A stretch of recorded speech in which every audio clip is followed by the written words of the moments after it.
And welcome everybody to the Union Federation podcast here on the Fandom Podcast Network and the BQN Network. Of course, this is this podcast that covers everything that is happening in both Star Trek and the Orville here on the Fandom Podcast Network.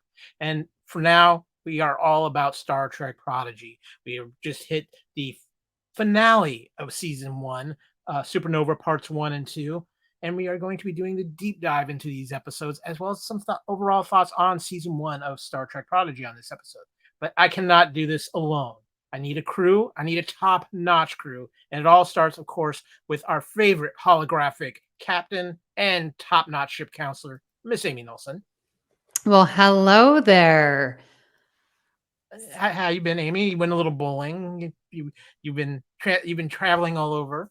Yes, it was nice to have a little break after Christmas. But man, I've been back to work now for a week, and it feels like Christmas was so long ago. It does. But some guy who I know is always in the Christmas spirit is, of course, the co-founder of the Fandom Podcast Network, my brother from another mother, top-notch security officer, Mr. Kevin Reitzel. Yeah, top notch, give or take. But yeah, good to be back. How are you, man?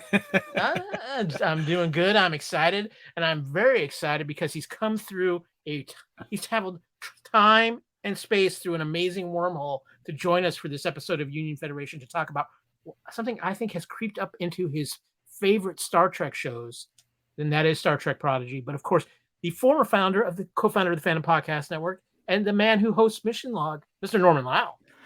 I really wanted to come in this segment with like Amy's incredible hair flip. I don't have that, but I watched her when she kind of just like, you brought her and she's like, well, hello. Like, Oh my wow, gosh. that was amazing. I don't know how I'm going to top that. Forget it. Just kick me off the show. Yeah. Well, no. And if you notice on social media lately, Amy's been getting the hand on the hip thing going on pretty well too. Her flair is fabulous. She's got that pose down. Yeah. But thanks for having me back. I'm always excited to be back on here. Good to have you, Norman. Love you guys. Love seeing you all. And I have much to say. You're not far off, Kyle, about how I feel about a certain Star Trek show that's animated. That's not Lower Decks. I'm just, these are the checklists that I'm trying to give people and not be too specific just yet. But you might be able to guess. Maybe able to guess. Maybe. I mean, if you want to go back to the classic Star Trek, the original series animated, we can do that. But I'm just saying. I just give you a checklist. That's all. Yeah. But however, we are here to talk about all things Prodigy. So without further ado, let's kick things off by giving you a little bit of this. That is right. We're going to be doing a deep dive into the two-part season finale of Star Trek Prodigy, Supernova parts 1 and 2. We've got the proto-drive up and running. So without further ado, let's get into Star Trek Prodigy.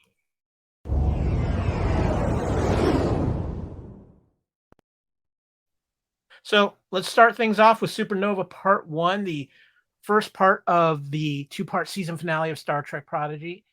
Amy, would you be so kind to give us the episode mission log for part 1 of Supernova? Admiral Janeway successfully persuades the guard to release her.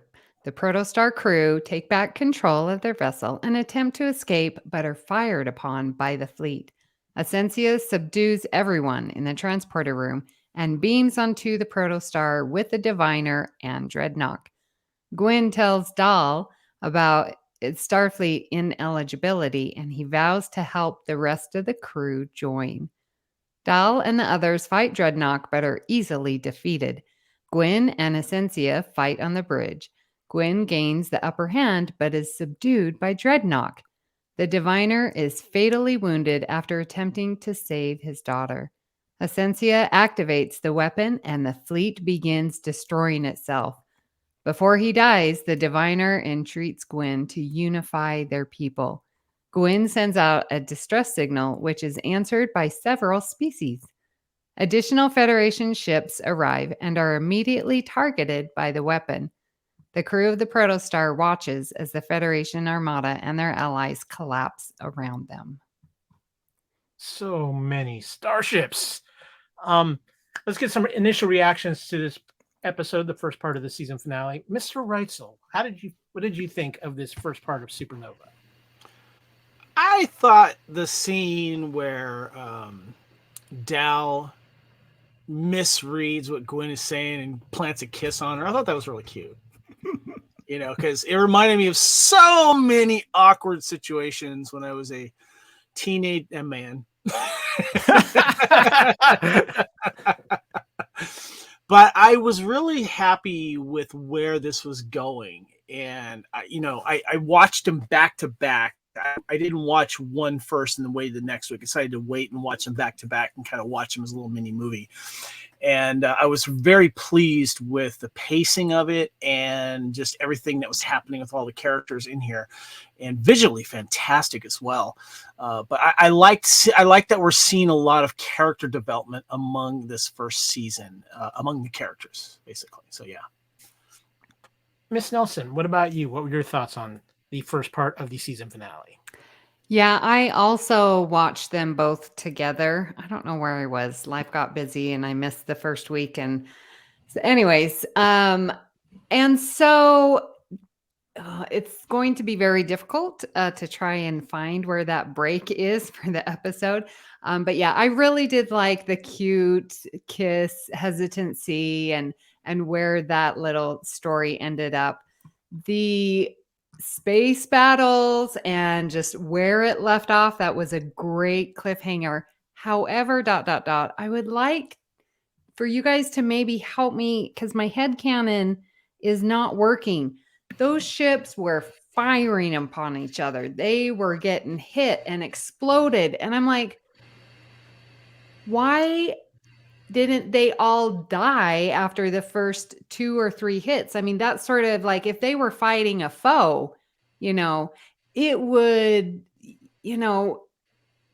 if their shields were down like they were, I just don't see them taking that many hits and then surviving and being good. So you can put a pin in it, but that sort of took me out of this first episode.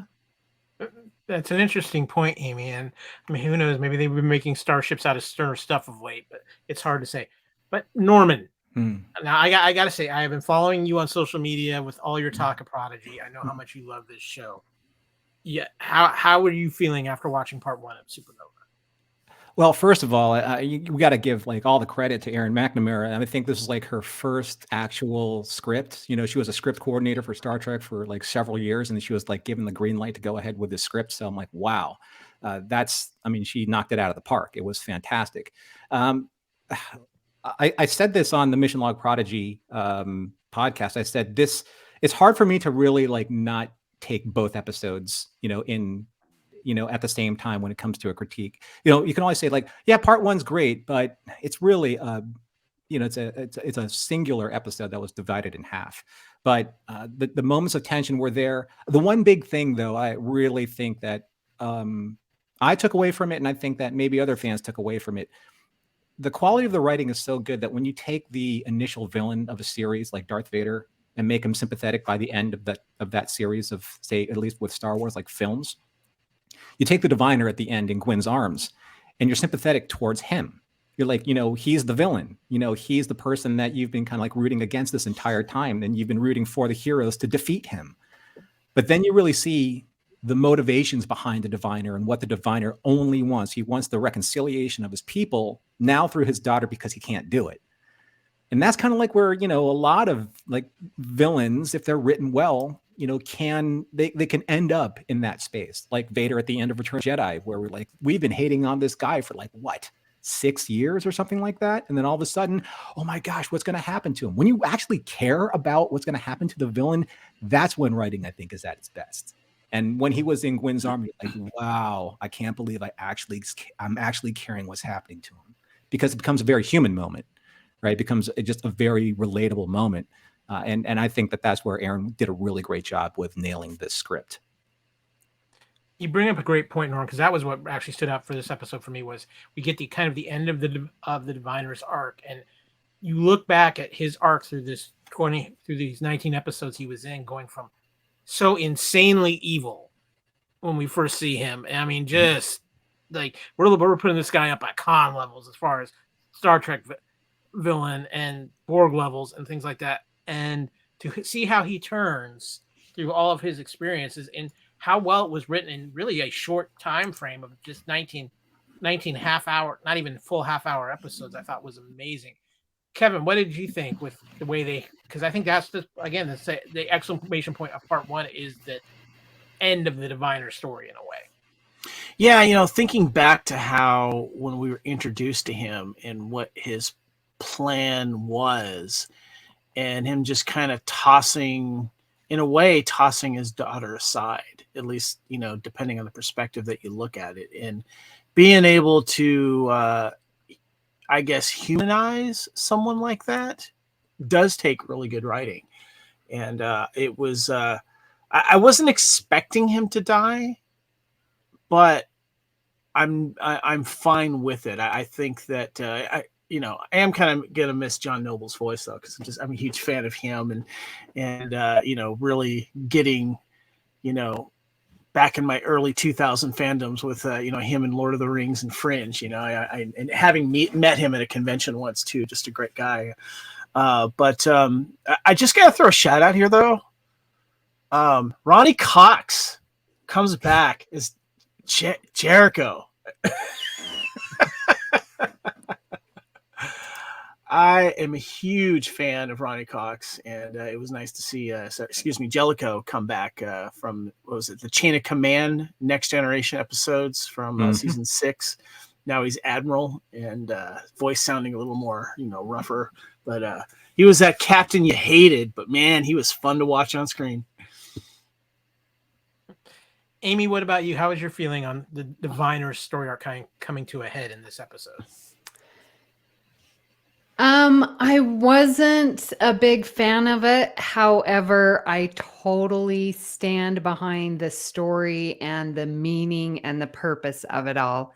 It just was hard to swallow that it's like, okay, we're just going to forgive him. It felt, I guess for me, I needed him to do a little bit more penance with his actions, because he was so mean and terrible to Gwen and human trafficking young children. Like, these are major offenses that we're just gonna, because you actually, were captured by Janeway and learned about her, and you were basically forced to, see what the Federation is before you changed your heart. I don't know, but what I do love is the message that Star Trek is telling us. No matter who you are, there is redemption. There is hope. You can turn a new leaf. You yourself can be better. And so I love that story arc with the Diviner. I think the Diviner story arc was definitely one of the highlights for me of this season. I have a feeling Kevin, that you're going to get more John Noble in Prodigy before it's all said, and we'll get to that a little bit later. But one of the things I want to talk about as far as this episode, guys, too, was I want to talk about our crew itself, because they faced a lot of adversity in this episode, not only with everything happening around the Starfleet, but when you have the Dreadnought and the Diviner and Essentia boarding the Protostar, and the Dreadnought kind of basically hands it to our crew. And I think if you were to go back earlier into the season, I don't know if they rebound quite like they did in this episode. I think it would take them down more, Peg, and I really think it was a great way to show how much the crew has advanced and gained confidence as a unit and within themselves. I was kind of curious what you thought of that, Norman. Well, I had this interesting, I didn't have the discussion, but I've been reading discussions online about, like, how are these kids able to do what they do? Like, they're just kids. And I'm like, well, they're not kids. It's not like they're 4 or 5 year olds, like, running around. I mean, they're in their, teens-esque, and they're also aliens. So aliens mature just like Kess, like in Voyager. She's 2 years old or something like that. But she ages differently than humans. So I never really put kind of like stock faith in equating human years versus alien years. Anyway, that's beside the point. But they've been working since day one on working with each other and learning their strengths and weaknesses. Almost every episode, you see them challenged with something, like as early on as the, that problem with the chicken, the boat, like, the flour, or whatever that problem was. And then you start working the things out. And then you start trusting, your crew. And then don't forget, like, people forget, because it was like, last year. It was like 9 months ago, when you had Moral Star Part 1 and 2, when Dal and all the crew trusted each other up to a point to do that daring rescue on Tars Lamora to save Gwen and to do what they did to steal, the Diviner's ship. So it's not like they haven't earned anything. They've earned every single moment of them being able to work together almost intuitively. And that's why when Rock did what she did, she knew that she would have set off a chain reaction to be able to do one thing, and then another crew member would do another thing, and another crew member would do another thing, because they know what they're capable of. They trust what they're capable of. That's what a crew does, right? So I really do take kind of like an issue with people saying, well, they're just kids and they don't know what they're doing. That means you haven't watched the show. Flat out, you have not watched the show, and you haven't seen the earned moments for 19 out of the 21-minute episodes that they put out. And if anyone hasn't, you want to discuss that with me, there's my name, Kyle at @KyleW. So. Amy, I think the crew really did grow a lot in this first season, not only with that example with the Dreadnought, but also when they lose their ability to communicate with each other. And yet we find out Gwen can speak all the languages, but they panicked for a second, but then got their heads together and came calm. Do you think this episode really did show how much the crew has grown from the start? Oh, yeah, most definitely. And especially with Dahl and his progress, because he was, looking out for numero uno. It was just all about him and how can he escape. And, so we get to see them grow. One thing I really liked about this episode also was that fight scene when they were fighting against Dreadnought. Hand-to-hand combat just sort of isn't really my thing. I like more of the lasers, or I don't know, a good batleth every once in a while. But with Dreadnought, I'm like, my gosh, way too advanced. But it was thrilling. That new gravity, the grenade. Grenade. Thank you. Yeah. I kept thinking Gatorade, and that was not right. That gravity grenade, that was so brilliant. And like just how was able to go through each one of them. I really liked that fight scene. I just wanted to throw that out there too. Kevin, what about you? Do you think this episode really showed how much the crew has grown? Yeah, and looking back on the rest of the season, it's been fun to see that happen and then kind of gel as a team. But more importantly, they're like a family as well, and I think that they've not, and you can look at crews, in other situations becoming a family as well, and understanding each of their limitations and also what they exceed at. And I think that they've all kind of found their little niche, and they're able to kind of push themselves a little bit. And that's another cool thing that's been cool about the writing, is that they've been showing you that these guys are learning more. And, it's interesting to look back on the first part of the season and not always trusting each other, and then you see Morph, go through his little, Genesis as well. And he's kicking a little butt, which I liked as well. So, yeah. I got to say, too, one of the cooler scenes for me is when you first see the Diviner, the Dreadnought, and Essentia walking onto the bridge of the ship. And a great moment with holographic Janeway. And holographic Janeway gets a great moment in this episode, and she gets great moments in the next episode. But just an amazing moment there. But they just look so evil walking onto the bridge, Norman. Well, I was thinking, like any Star Wars fan that watched this, were like, well, that's just, that's one of those, major league like enforcer droids from like Phantom Menace, and he's walking around. Also, he's advanced tech. He came back from the future. So of course he's going to be a little bit more advanced. Of course he's going to see, have things in his arsenal that he's incapable of. People are incapable of defending against. But my big thing, and I mentioned this on my show, how did they mask his energy signature on a starship?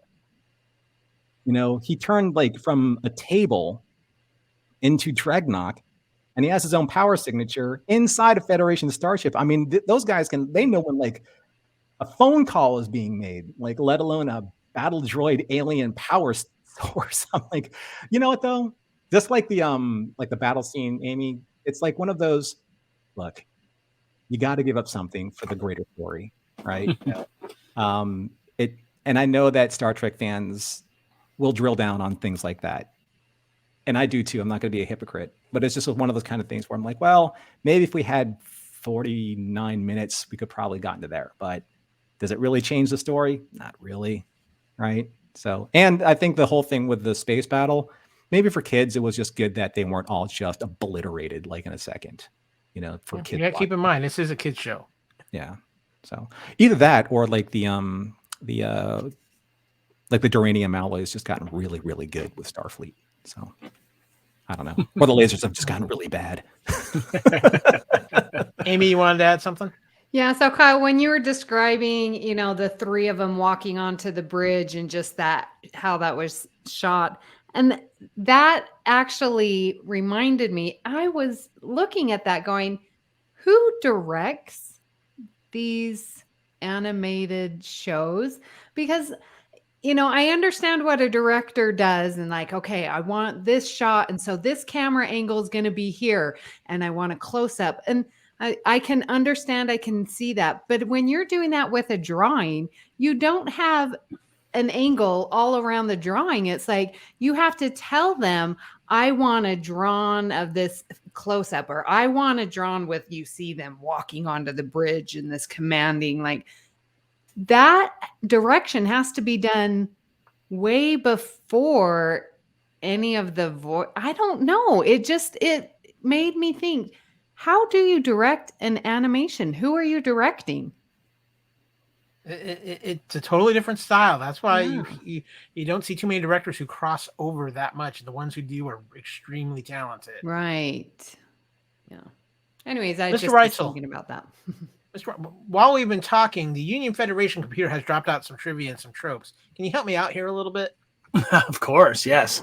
So one of the Defiant class ships bears registry NS47205, denoting that it is USS Defiant, the hero ship from Star Trek Deep Space Nine. Given the timeline, this would be the second Defiant of its class, which was originally designated the USS Sao Paulo. Let's see here. The Starfleet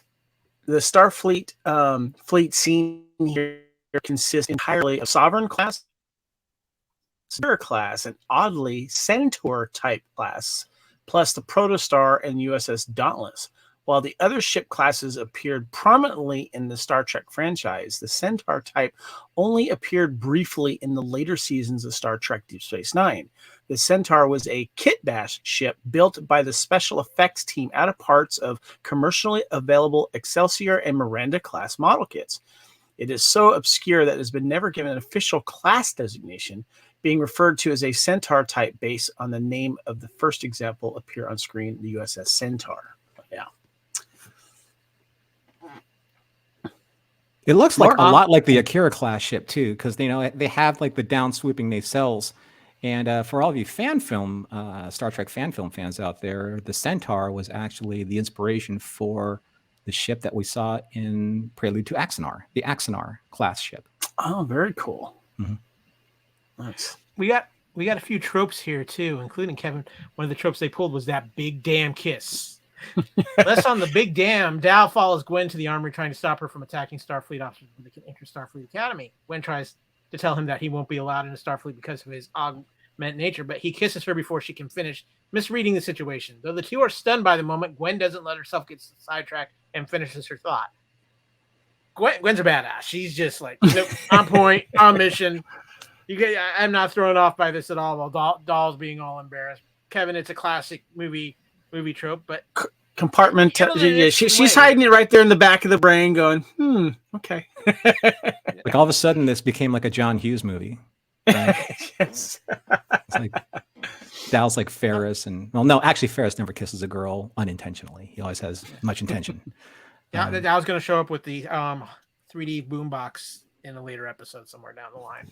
Right.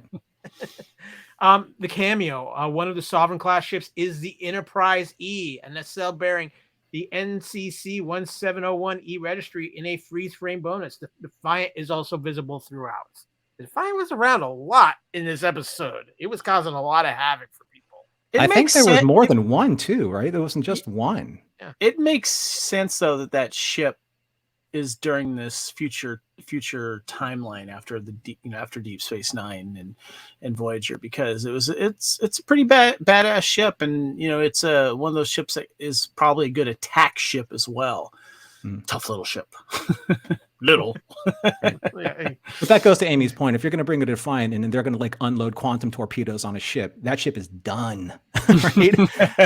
And that's what the Defiant was like designed to do. You see it in like Sacrifice of Angels, right? That 2-parter in Deep Space Nine, and that thing was wrecking ships. Like that little bitty thing was just destroying ships like 10 times its size. Mm-hmm. But again, it's the whole, got to make this battle last longer. You got to draw out all that emotion out of the kids, right?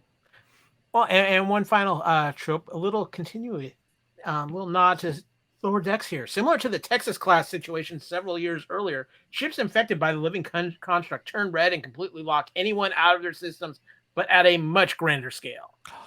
Oh, man, that's right. So a little Lower Deck animated love between the two Star Trek animated shows there. Mm-hmm. I want to ask Norman a question.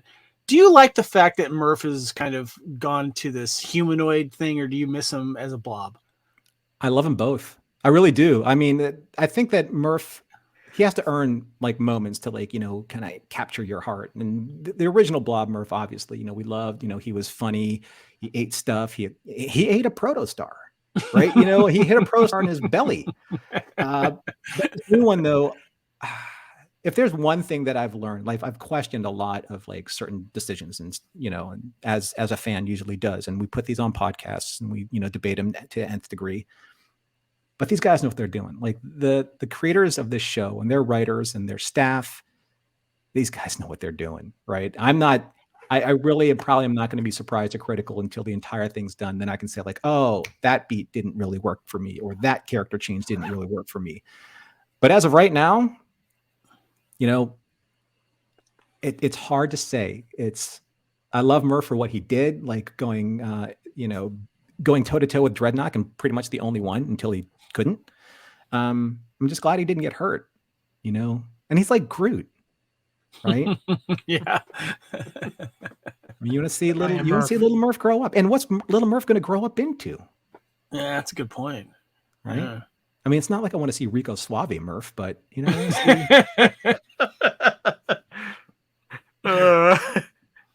but if he's on track, like evolutionary wise, that means he's going to have a major evolutionary shift at least once every 10 episodes. So, right. So we're going to be due for one next season. Right. Maybe that's going to be our big cliffhanger between, episodes, what would it be 21 through 30. Yeah. I like saying that 21 through 30 episodes. Works for me. Guys, any of you have any final comments before we teleport out of this away mission and take a quick break? There was one piece of trivia that I wanted to bring up, and it was the Bernari security guard that was at the very beginning of the episode. Because there was a season 5 episode of Voyager where I don't remember the name of the episode offhand, but a handful of these rebels were like put in the Voyager's pattern buffer in their transporter to escape, kind of like basically like a bloodhound, kind of Gestapo.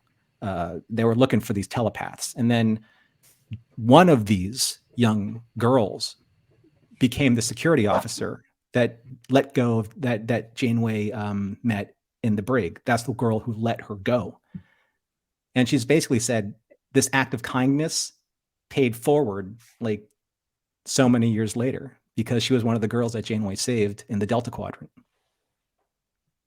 So little note with that too, when that nice reference happens, there.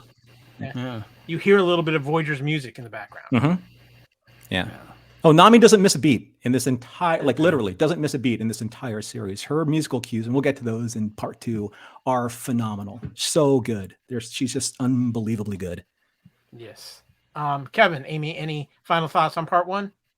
That's it. Let's get in the next one. Okay. Well, with that, we're going to transport out of this away mission and tell you what else is going on around the Fandom Podcast Network and the BQN Network.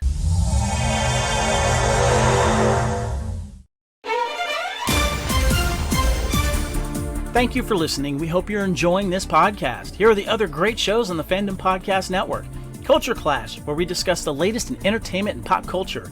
Blooded Kings, our show covering the entire Highlander universe. Couch Potato Theater, we celebrate our favorite movies. And Time Warp, our Fandom Flashback show discussing a year in movies and our favorite retro movie, TV, and pop culture topics. Good Evening, discussing all things Alfred Hitchcock. Hair Metal Podcast, we cover the rock metal music of the 80s and early 90s. Type 40, a Doctor Who podcast, discussing the time-traveling Doctor Who universe. Lethal Mullet, an action film podcast covering the 80s, 90s, and beyond. Also, check out the Lethal Mullet Network for more great podcasts. What a Piece of Junk, our Star Wars podcast. Making Treks, a Star Trek podcast with a deep dive into the final frontier. The Fandom Show, our Fandom Podcast Network live YouTube show discussing the hottest topics in fandom. The True Believers MCU podcast, discussing the Marvel Cinematic and Television Universe. Union Federation, our Star Trek and the Orville show. And we're proud to welcome the BQN Network to the Fandom Podcast Network. Please visit our friends on the BQN Network, a Star Trek Universe podcast that also includes your favorite topics, movies, history, superheroes, and more. You can find the Fandom Podcast Network on YouTube. The Fandom Podcast Network is also on all major podcast platforms. The Fandom Podcast Network audio master feed is on Podbean at fpnet.podbean.com. You can find the Fandom Podcast Network on Facebook, Twitter, and Instagram. You can email us at fandompodcastnetwork@gmail.com. Thank you so much for listening, and remember, respect others and enjoy your fandom.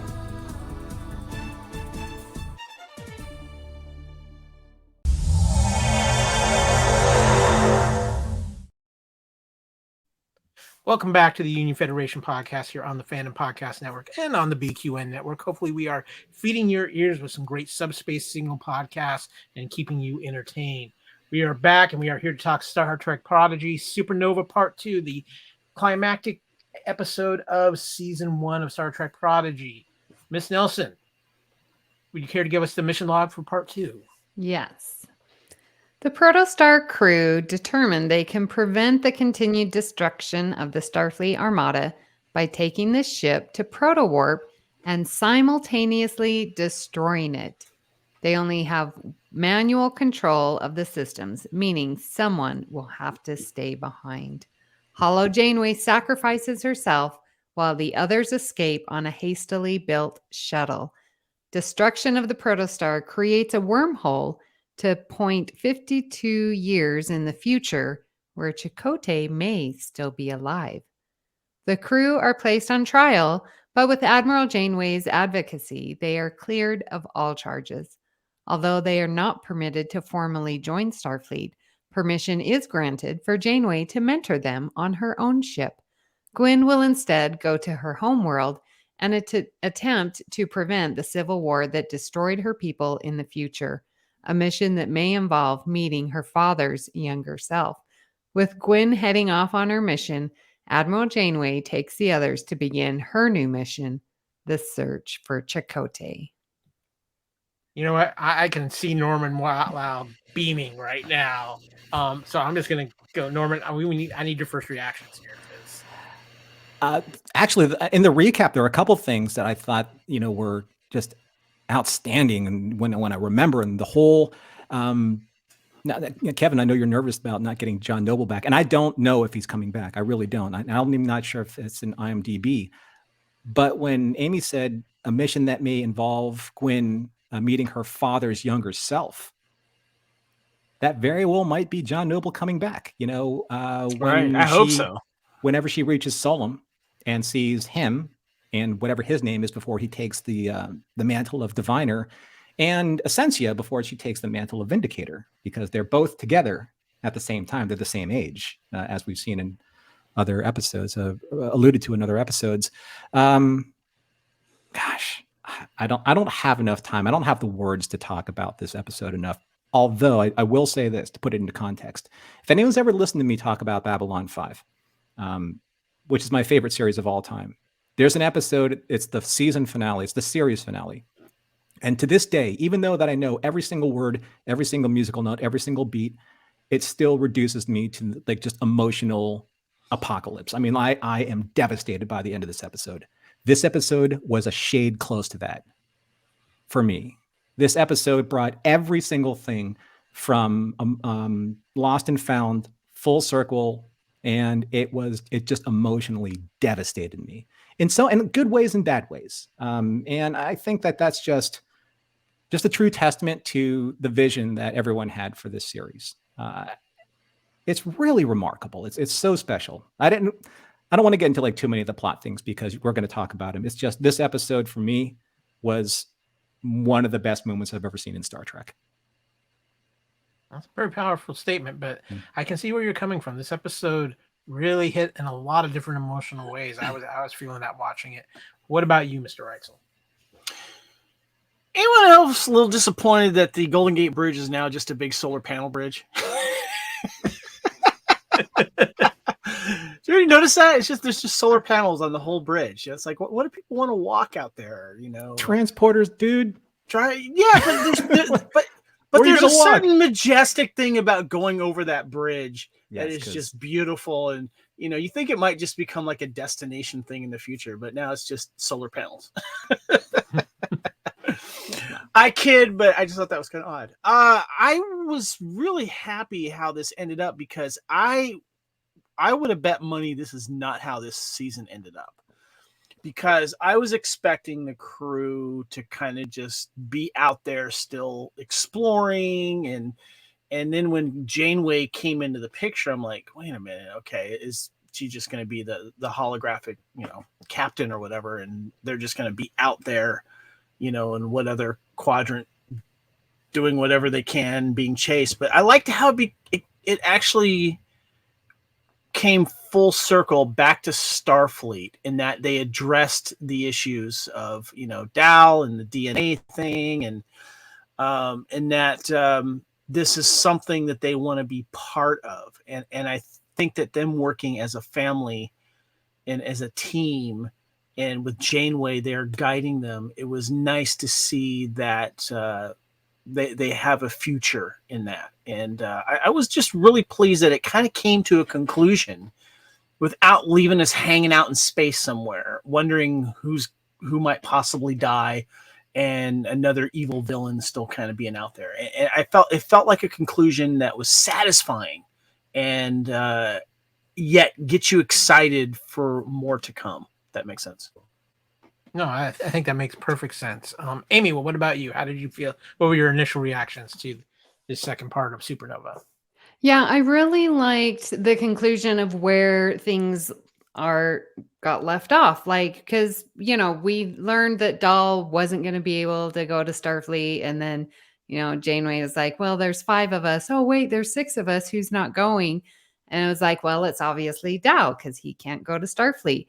And in my mind, I was like, okay, it's Gwyn and everyone. And then we're going to see how Dal gets around the system. But to have Gwyn be the one not joining, not staying, I just really felt was a nice transition of where her father started. And again, sort of that continuation of his story, where now, because she has forgiven her father, she is taking on the mantle and taking on that responsibility as her own. And what a great story it is to have her own individual mission that we can get behind. The kids, they're still like, as a group, I don't know, are they really going to take on this mission to find Chakotay? Like, they don't have an individual mission like Gwyn now has. So I'm thinking that for season 2, we're going to get some more of these individual missions with the kids. Watching this episode, like I said, it was so emotionally in so many different directions. But one of the things that I really liked coming out of this episode was it wrapped up season 1, but it set so many possibilities for season 2, including finding ways to bring back some characters we didn't think we might see again, but also to give us a new perspective on several of our characters as well. And with what they've set up and the direction I think they're going to go for season 2, which I'll talk about more before we close out this episode, I really am excited for what Prodigy is going to bring. But even more so, I'm excited for what Prodigy did with this episode, because I thought this episode was incredibly powerful. I'm going to get into a couple of those things here in a little bit when we get into some of our tropes and things like that. But I just, it was so well done and so emotional. And you know what? I got to give it to the cast. The cast was phenomenal in this episode. Kevin D. Bradley Baker was doing triple duty in this episode. He was not only Murph, but he was the Vulcan scientist and the Telluride Justice in this episode. Yeah, D. Bradley Baker. Shout out to him, of course, on his work on Star Wars, Clone Wars, and other series there as well. That dude is just a master at voice talent, and it was nice to see him continuing to do his duty here on Star Trek Prodigy. But I think we would be remiss. I think the person who steals this episode, and I think she's been stealing this show for the last few episodes, is Kate Mulgrew as both holographic Janeway and Vice Admiral Janeway. Amy, talk about wanting to bring back Voyager or get those connections and get Kate Mulgrew back on screen and in real life, not just in animation. She has been a tour de force in this show. Yeah, absolutely. And I was thinking about it and the hype and the buildup that we had, like when it was announced, when Patrick Stewart came out onto STLV and said he was coming back as Picard, like, oh my gosh. And then we get Janeway, Kate Mulgrew coming back, reclaiming her role as Janeway, like, oh my gosh. And it almost makes me wonder, could the other captains come back if they wanted to? I don't know. It would be very interesting that we're going back to these classic shows and bringing those back. And we're getting, Strange New World. Who knew that was going to, have legs and take off? And Prodigy, it's all started because of Discovery. But I don't know. I just found that interesting. And with Kate Mulgrew, with Janeway, and she was like, yeah, I'll go. I'll stay on the ship and, destroy the ship, but just take a copy of my program. Total TNG ship in a bottle, right? With Moriarty. And I'm like, well, wait a minute. On TNG, Moriarty, he needed an entire cube. And she's thinking, oh, here, just put it on this little, thumb drive. I knew when I saw that, I was like, girl, that is not going to work for you. You have developed too much. You have outgrown your program. You need something, strong like a ship to run your program. So I sort of saw that one coming. In Star Trek canon, and maybe you can let me know for sure, Norm, is Benjamin Sisko still with the Prophets? He hasn't returned yet. So okay. I would have to say yes. So I was just trying to remember, when Amy brought up the question, could these other captains or the characters return? I'm like, we need to see where that guy is. Yeah. Amy, you brought up a good point. This is something that Shar and I talked about on our show. There was a moment where Janeway, she knew that her program wasn't going to fit on an isolinear ship. And I think a lot of the older Star Trek fans, they know that, it's that's because you bring in ship in a bottle, Moriarty, etc. And I think that I brought this hypothetical up. I think that she had that moment where she could either do one of two things: continue saving her program onto other ships, or find that way to use the temporal flexion to point the way to Chakotay. And I think that that's where she was like, I'm going to do both. I'm going to let these children grow from this protostar explosion that Rock referenced. She's like, when Janeway removes herself, the children grow up. Right. But at the same time, though, it doesn't mean that I can't still do the one thing that I've wanted to do as the holographic, counselor for the ship. And I'm going to find my way back to Chakotay, or I'm going to point the way for Admiral Janeway to do that. So I think that in that moment, it's a huge hypothetical, but I think that she had kind of the agency to say, I can serve both crews. Mm-hmm. And I think that's something that Janeway would do. Mm-hmm. But you're right. You're there's no one little floppy drive is going to hold an entire holographic program. No way. But the kids didn't know that, right? Also, in that entire scene where she turns to them and says that it was an honor serving with you, really listen to Kate. The break in her voice when she said that started me crying uncontrollably until the shuttle was gone. I'm like, that's it. I'm done. This show has devastated me just from that point on. Right. And I think you bring up a good point too, because I think one of the things that was so amazing about Kate's performance in this was the different. She made holographic Janeway just enough different from Vice Admiral Janeway, and that there were these little differences, Norman, that I noticed throughout the show, especially in these last few episodes, where you see where the path that holographic Janeway went with these kids kind of maybe made her make some Janeway-like decisions, but different than how the Vice Admiral would change, where you have the Captain Janeway on the Protostar versus the experiences the Vice Admirals had since that hologram was written.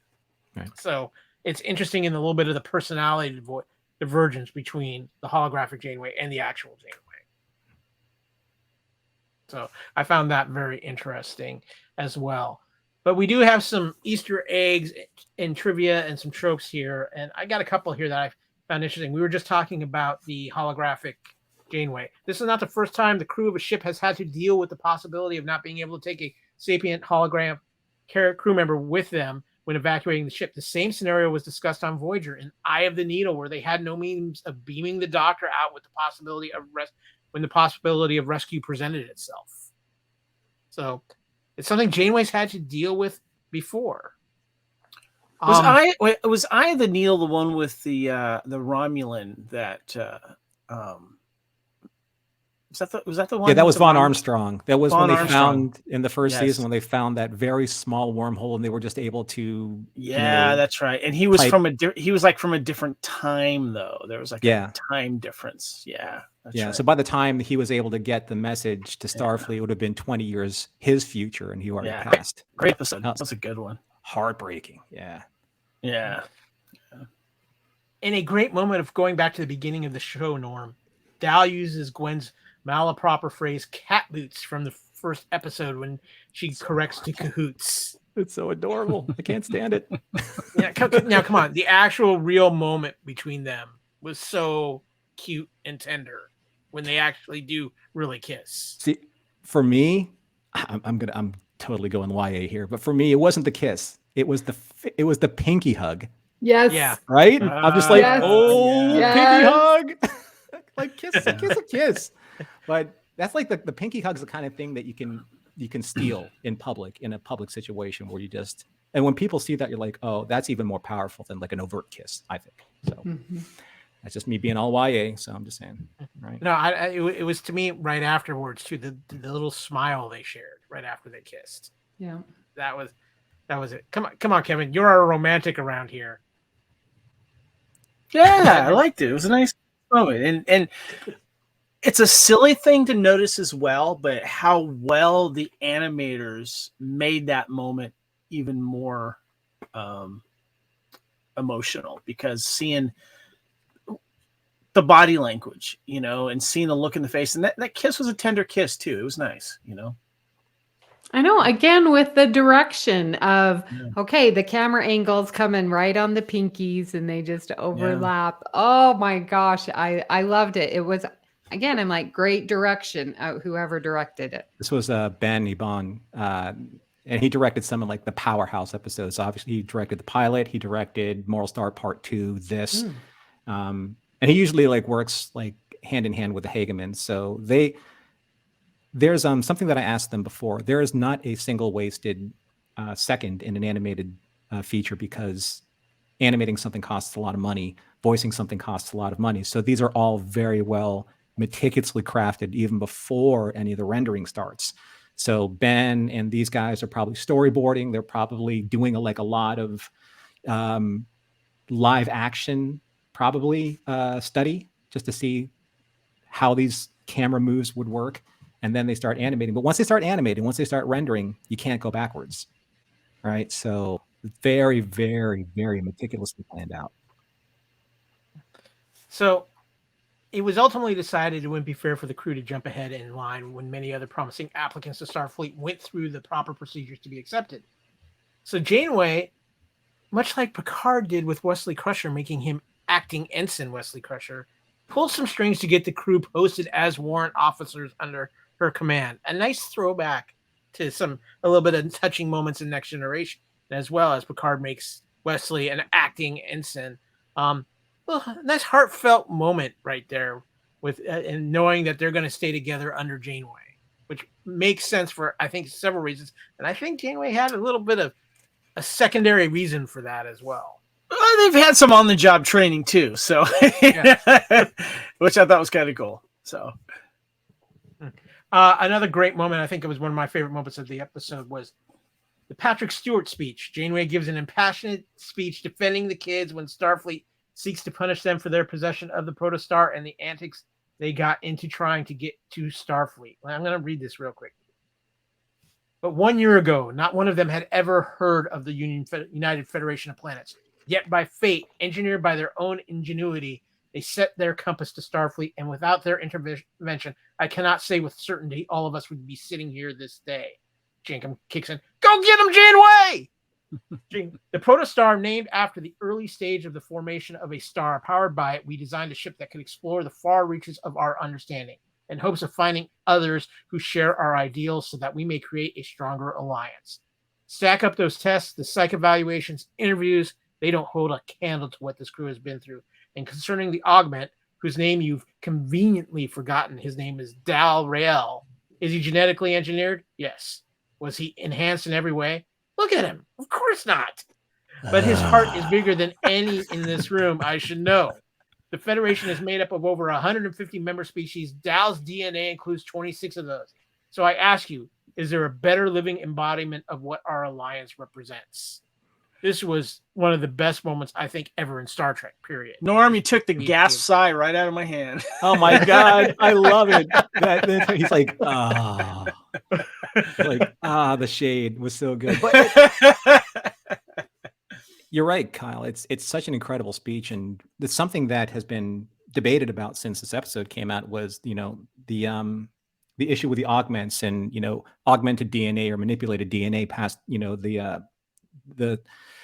the laws of the eugenics wars and how inflexible they are. I mean, it goes all the way back to what we saw in, Strange New Worlds with number one, because, being genetically altered herself and she, turned herself in, spoiler alert. We've already done the spoiler alert though. She turned herself in because, she is she's walking violation of Starfleet protocol. So what does that mean? It's like, is this like one of Starfleet's like last holdouts of being exclusive?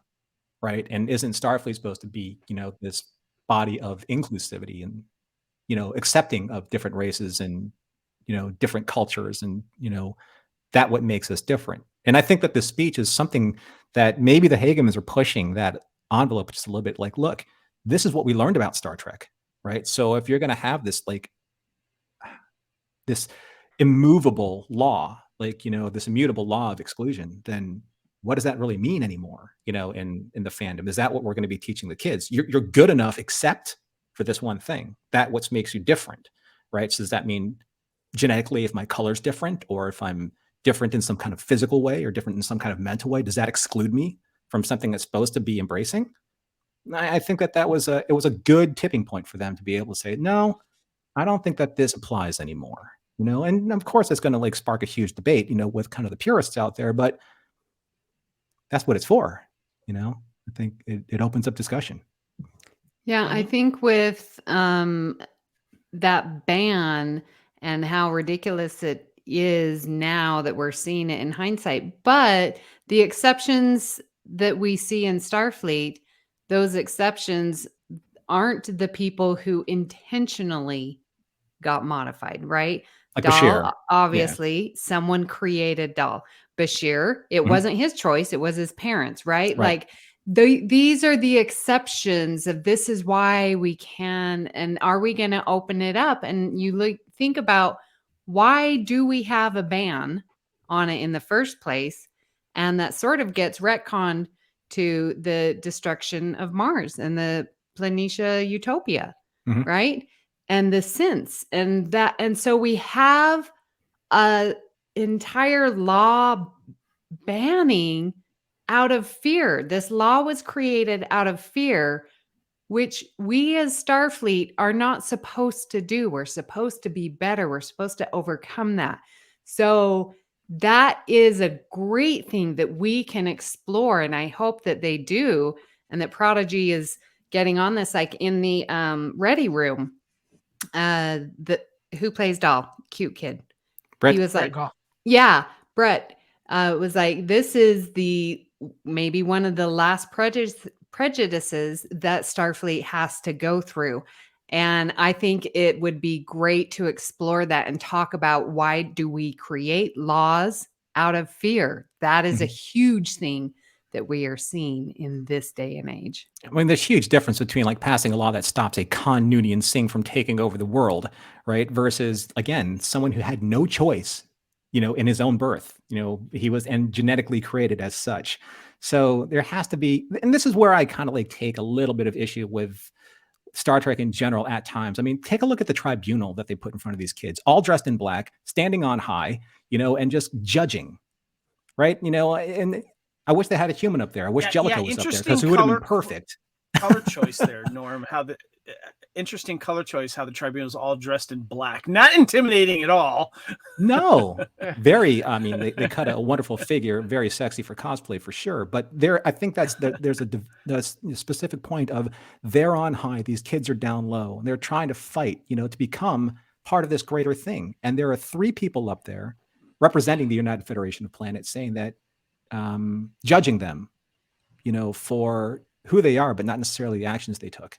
So it's like the higher up you get in Starfleet with like the adults and the mature officers, like the more rigid they become in the doctrination of Star Trek, Bureaucracy. Starfleet, or bureaucracy. Yeah, it's very strange. And Jellicoe being the worst of them. Yep. Like the absolute worst of them. As much as I liked him in Chain of Command, but that's another thing. Right. Any thoughts on this, Kevin? Yeah,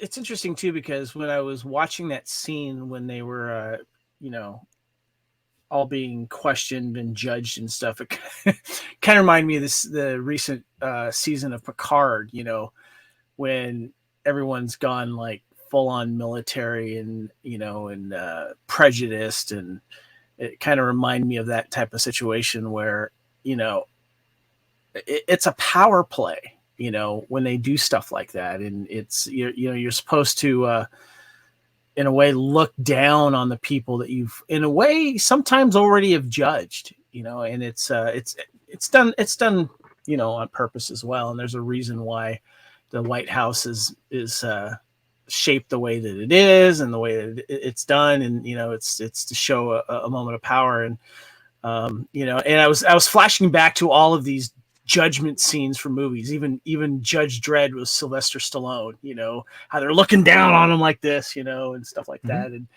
And being dressed in black, and it's just like, wow, they're really kind of, playing this forward here. But it was satisfying to see Janeway go up to bat for these kids, and really kind of call Starfleet out on this fear that they're still basing these previous judgments on, and not looking at the bigger picture, and also looking at people like Dal, who, not being made to be superior, but in a way an experiment.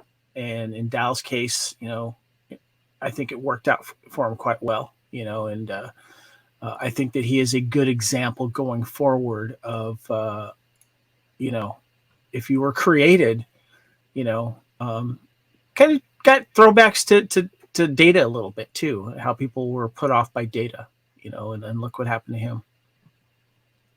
I think that's a very fair comparison, because I want to get one other thing in here, because it's the off-screen moment of awesome. And that is the fact that the crew of the Protostar somehow managed to fly themselves to Earth in a barely functional shuttle with no navigational computer, and it happens all off screen, but we see how badass the crew has become. I'm sure Rock figured something out. Rock always figures something out. Right? Yes. Speaking of which, I don't know if it was, I don't see it in the notes, but I gotta say this, because it was literally like one of my favorite moments, and it was very quick. And if you didn't know who you were looking at, it may have passed you by. But the science officer that taps Rock on the back and asks Rock, you seem really good with Murph. Have you considered like xenobiology? That's Dr. Erin McDonald. Okay, so that's Dr. Erin Mack. She's a science advisor for not just Prodigy, but for, I think, every Paramount Plus show now, starting with Discovery. Am I right, Amy, or earlier maybe? But I know that she's a science advisor for this era of Star Trek. Right. She voices the character? No, she was the science officer that tapped Murph on the back and said, "Have you considered a role in studying xenobiology?" And she had like long cascading red hair. Yeah. She's a science advisor for this show. She's the one that created things like temporal inflection and the time ring that Rock went through. She also has, she's also put out her own, like my first Star Trek science book. So she's the big brain in the room. Right? So she lent the voice. Did they mold the character's look after her as well? Yes, exactly like her. When I saw, I was like, "Oh my gosh, that's Erin," and it was her voice. She's been that on is so cool. Earl Grey. We've interviewed her on Galaxy Class. Like she knows us. Like she's as awesome, down to earth person. Like incredible. I mean, she said that Star Trek is what inspired her to go into science. So she really is one of those type of full circle fans. Mm-hmm. She's unbelievably like just well loved in the community, and she loves the community back, and she loves being able to make sure that science is well represented, but not in and especially in Prodigy, but not in a way where it takes you out of the story, where it really just it informs the story, but without you getting lost. Because there's some of these equations where I'm like, you got to be kidding me. There's a guy, though, that I know that's written out like these equations, and he's like a physicist or something like that. And he goes, nope, all her math is 100% on the screws. I'm like, wow. Of course it is. Like, why wouldn't it be? Right? Not like making stuff up like I am this entire show. So, right? But yeah, great to see Erin Mack. Awesome. I want to give you a chance to, because you want to talk about the music. So, there are moments, and we all love our own movies and film. They all speak to us for whatever reason. But I think that there's those special moments where what you see on screen is also accompanied by this wonderful, just remarkable piece of music that just brings every single possible emotion out of you. And there's a scene where the kids get into the shuttlecraft, and then everything is pretty much just scored over the action.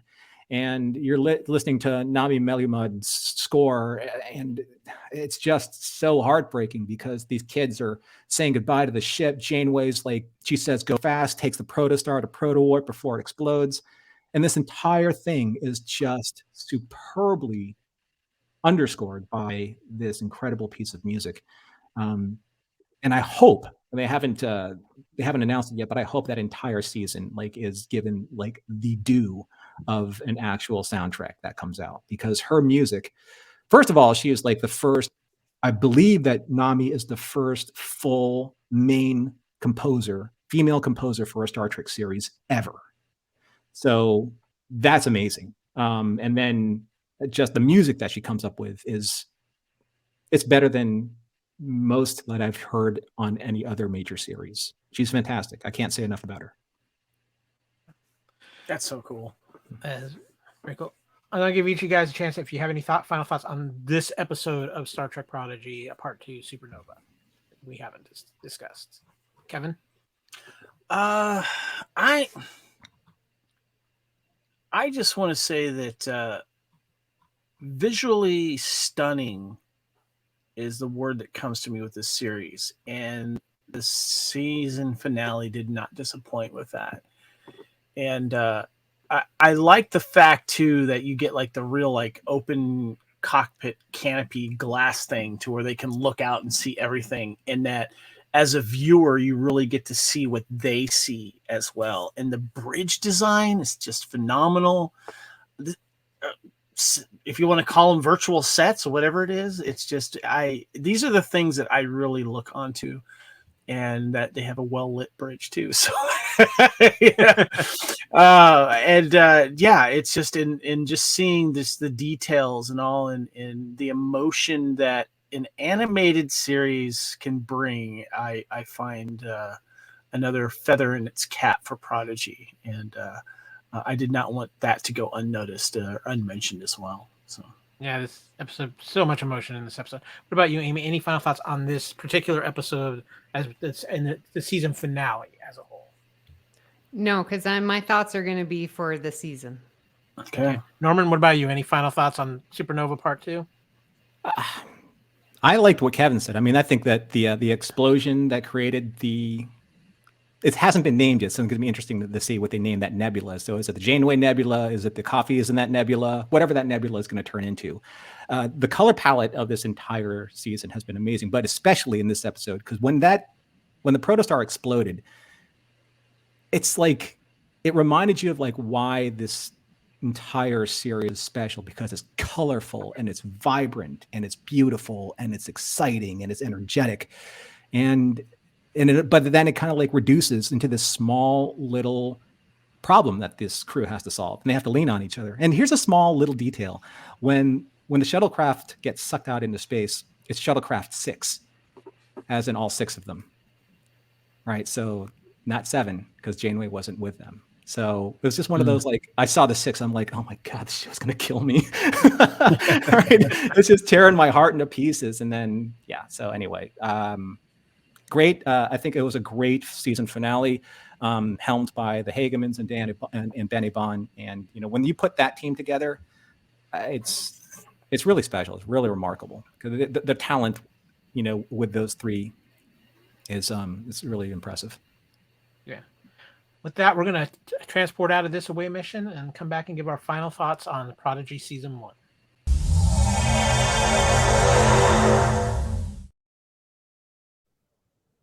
Okay, guys, we discussed the season finale, that we need to give this full season some love. I just got to personally say, I was very excited for Star Trek Prodigy. I love the animation of the look, but what I am been so just completely blown away by, and I have no problem saying this at this point right now, I truly believe Star Trek Prodigy is the best written Star Trek of this era as it stands right now. It's developed its characters. It's kept the story tight. It's been fun. It has been an amazing bridge for families to bring new generations into Star Trek, for both the parents and the kids to watch, with it being a children's show, but not feeling like a children's show very much at all. This season took directions I never expected with it. And to be where we're at now, when we go back from the first part of the season, what an amazing ride and what an amazing story. From top to bottom, from directing to music to animators to voice actors, everything. Star Trek Prodigy nailed it. And I am so excited about the different prospects and ideas that they can do for storylines in season 2. We can see John Noble return as the Diviner. Is there a fact that Janeway and her new Warren officers go into the rift, go 52 years in the future, and maybe that's the next time Dahl sees Gwen, an older Gwen, going through the time portal. A reunification with holographic Janeway on the version of the protostar that Chakotay is on, that's still in that timeline. That a lot of interesting possibilities they've opened up, and they've done it so intelligently, and they don't have to give it to you all right now. We can even have in season 2 parallel stories going on: the story of Janeway and the crew, and Gwen's story, where we are seeing what's happening with Gwen while the crew is doing their thing. So it's beautifully set up. It's so well written. I'm going to say it right now. There's several Star Trek writers' rooms that could take a lot of lessons from Star Trek Prodigy, and it would greatly improve some things. But guys, I'm going to give you a chance. Kevin, you first. What were your overall feelings on season 1 of Star Trek Prodigy? Going into Prodigy, knowing that it was going to target a younger audience, I was afraid that it was going to be too kiddie, as I put up the air quotes, and that they were going to kind of dumb it down a little bit. And I'm like, I don't want to dumb down Star Trek. And they did not do that at all.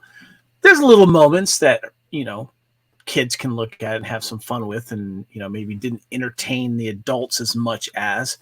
But I got to tell you, man, they really stepped up the storyline without having to dumb it down for anyone, yet still make it appealing for all ages. And that's tough to do.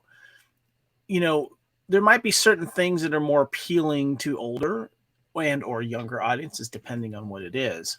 I can only think of maybe a couple of things that I would have liked to have seen,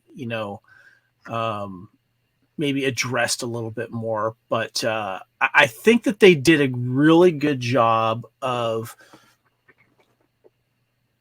kicking up the Star Trek lore, and also it's taking place during a time that a lot of fans had questions about where Star Trek was after Voyager, after Deep Space Nine, and it's setting its own footprint during that timeline, which I find fascinating. And I didn't think I was going to get that with an animated series and be satisfied with it, and I am. And I think that's really important, and it goes a lot to the creators of this show of, yes, targeting a younger audience, but not letting and not disappointing the older audience that has been with Star Trek all this time, and giving us a reason to watch it and seeing what happens. Oh, wait, Janeway's in this?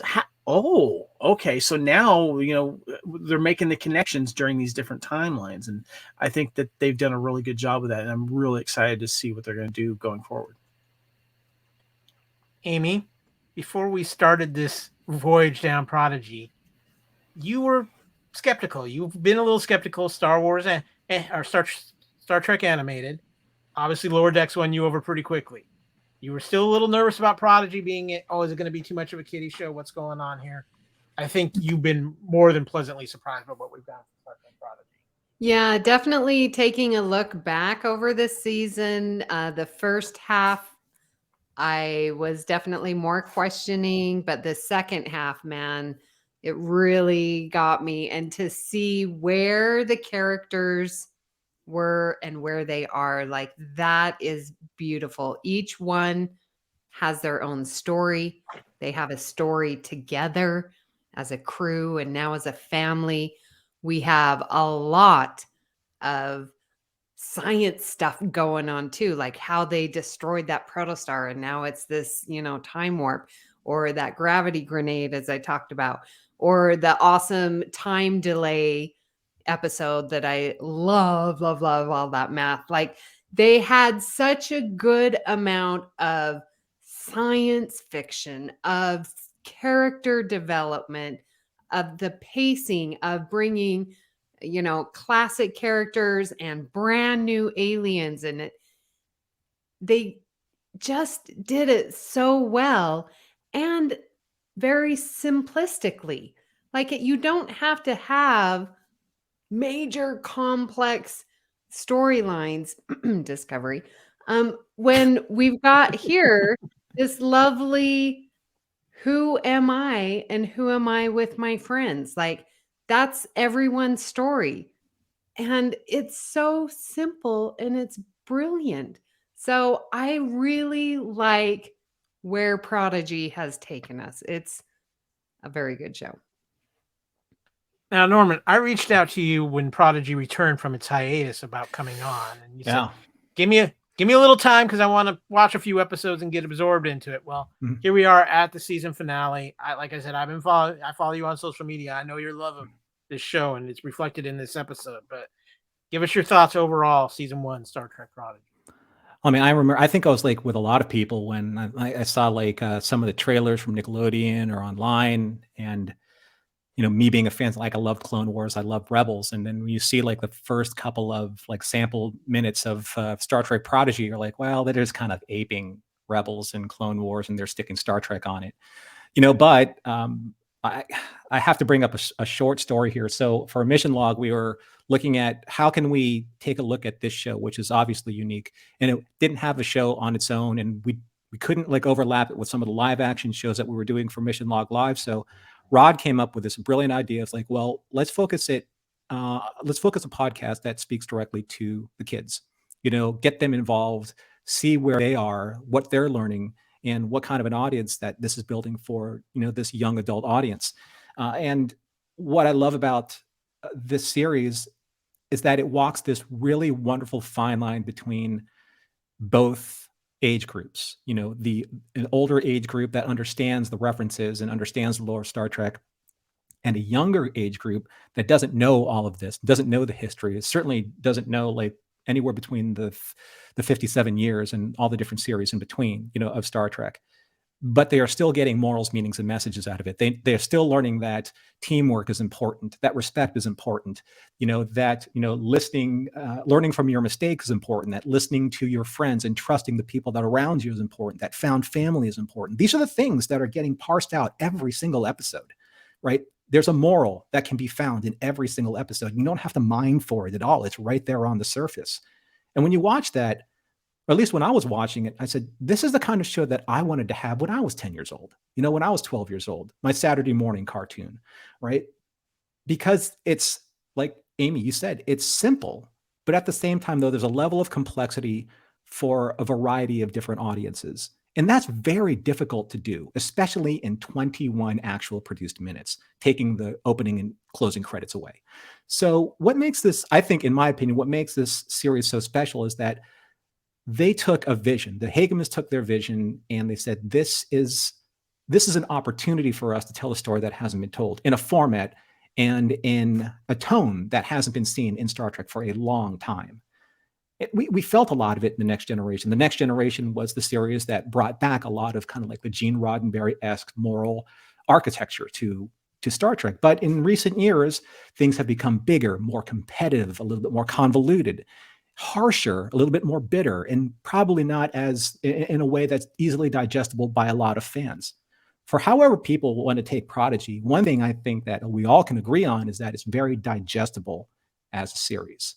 And when you actually have the opportunity to get that, you can see like how deep those layers go, because you're not really fighting the story, right? Just the more times you watch it, the more you get out of it. And sometimes in modern storytelling with Star Trek, you're really fighting against the narrative because there's so much complexity going on, whether it's the plot, whether it's the production, whether it's the acting or lack thereof, right? Or whether are too many characters on screen or just one character that everyone gets the lion's share. So you're not feeling what makes Star Trek, and that is the crew and the ship. Right? That is the universal basis DNA of Star Trek, a crew that comes together to solve problems on a ship that takes them from planet to planet. It's very simple, right? And this series returns us to that in an era that has so much more promise because we haven't seen it before. So it's a really wonderful, perfect storm. And these guys, the entire team, from the Hagemans to Ben to Aaron Waltke to Nami to like Bonnie, as the voice of the computer, everyone, all the writers, the Benson sisters, Aaron McNamara, all the directors, Sung Shin, Andrew Schmidt, like all of these people are so dedicated. And that's the one thing I think that everyone can feel in an episode. Even if you don't agree with how it was made or the story that was told, you can feel the dedication, right? That's like going to a restaurant. You can like taste how into the food that chef prepared for you, right? It's just something special. It's like a different cut above. That's what you get out of Prodigy. That's what I get out of Prodigy. I can't speak there for everyone, but you can just feel it. It's just a cut above because the people that are behind it really do care. Yeah, I think you hit a lot right on the head there, Norman. And I think Prodigy is an amazing show, and I think I'm excited because I know season 2 is coming. I'm excited for what this show is going to bring because I do think it brings, not only does it give you some classic Trek, but it gives you something new in Trek. And I love the stories that it's telling and the characters it's given us, and I think it's a great addition to the Star Trek universe as a whole, and it has paid very much in tribute to the place where it came from. And it's respected where it's come from as well, which with a show like this, they could have went off on a totally different tangent, but no, they respected the history behind Trek and where it came from. And I think that's what's been so wonderful about Trek. I'm going to give everybody one chance to ask you, do you have any final thoughts on season 1 you want to get out there? Or have you feel I like can't follow up on what Norman said. Norman pretty much, nailed it. Yeah. I'm reading a script. I'm reading a pre-prepared statement. I don't do any of this just organically. You're kidding. With that, guys, it's time to get ready to close out this episode of Union Federation. So let's intercept some subspace signals.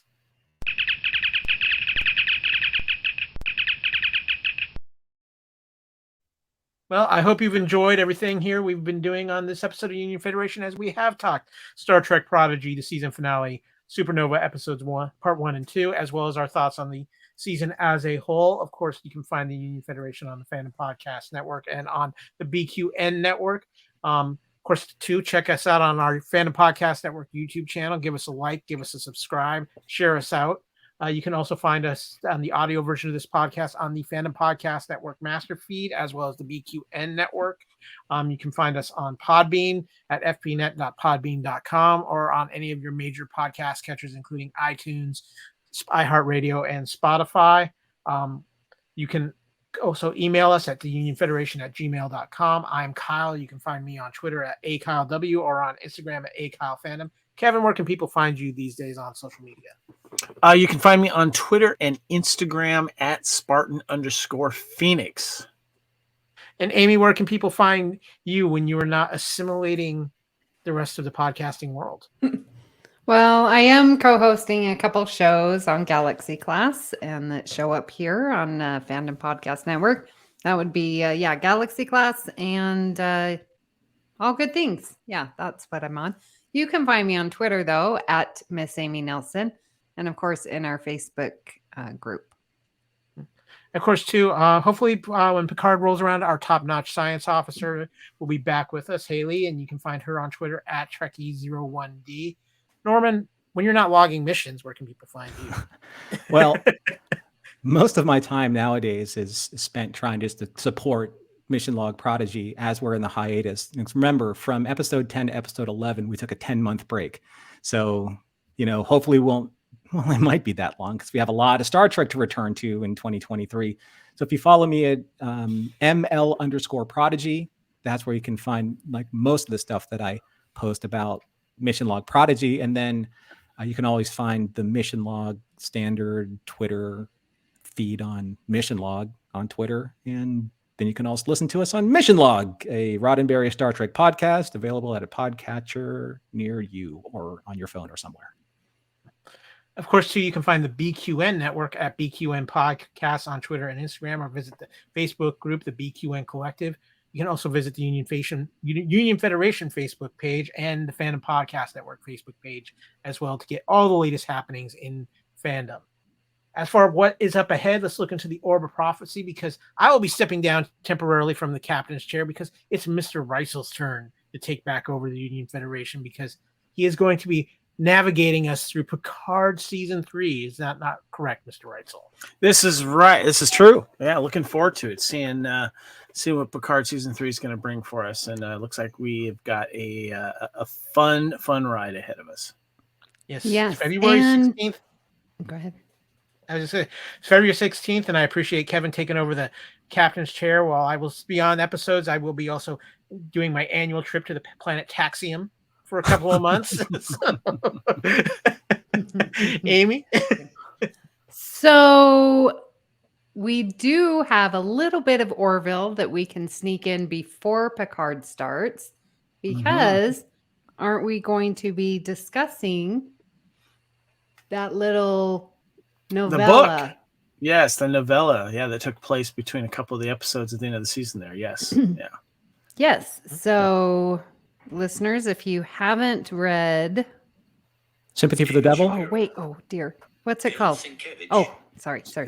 Yeah, Sympathy for the Devil. For the Devil. Yes. Yeah. And you can either read that, or there is a great audiobook version of it read by Bruce Boxleitner himself. That's right. So we will get you some taste of the Orville in there, as well as we still are highly anticipating news if we will get a season 4 of the Orville. Norman, we know you love season 3 of the Orville, right? I hope we get good news. I mean, the Orville season 3 on Hulu was, oh my God, it was amazing. And that Hulu budget, they spared no expense on that show. That show, like every single cent on that show was shown on screen and then some. That was a gorgeous show. That it was. But with that, we know that Star Trek Discovery season 5 is to be announced soon, hopefully, and Strange New World season 2 as well. We'll see what happens. In the meantime, we actually have a break in Star Trek, guys. First break we've had in a very long time of no Star Trek on our TVs for about a 5-6 weeks span. So I said we'll do a little Orville action, but we're also going to get some repairs to the Union Federation. It's been out on a very long mission. podcasting wise. So Did you know But in 2022 was 47 straight, 47 the magic number, 47 straight weeks of Star Trek. 47 out of 52 weeks. that's a record. We felt it, podcasters. Yes, we did. Yeah. Oh, that's true. But with that, I want, first of all, Happy New Year to all of the wonderful listeners out there, and especially Happy New Year to the fantastic crew of the Union Federation. Can't do it without you guys. It's always a blast to do this. Like I said, hopefully Haley will be returning for Star Trek Picard. And Norman, as always, this is always your home here at the Fandom Podcast Network, no matter where you are. You are one of our co-founders. We miss you, we love you, and we thank you so much for coming on this episode of Union Federation to talk about one of your favorite things, Prodigy. Agreed. Live, logs, and proper. With that, ladies and gentlemen, hailing frequencies are now closed.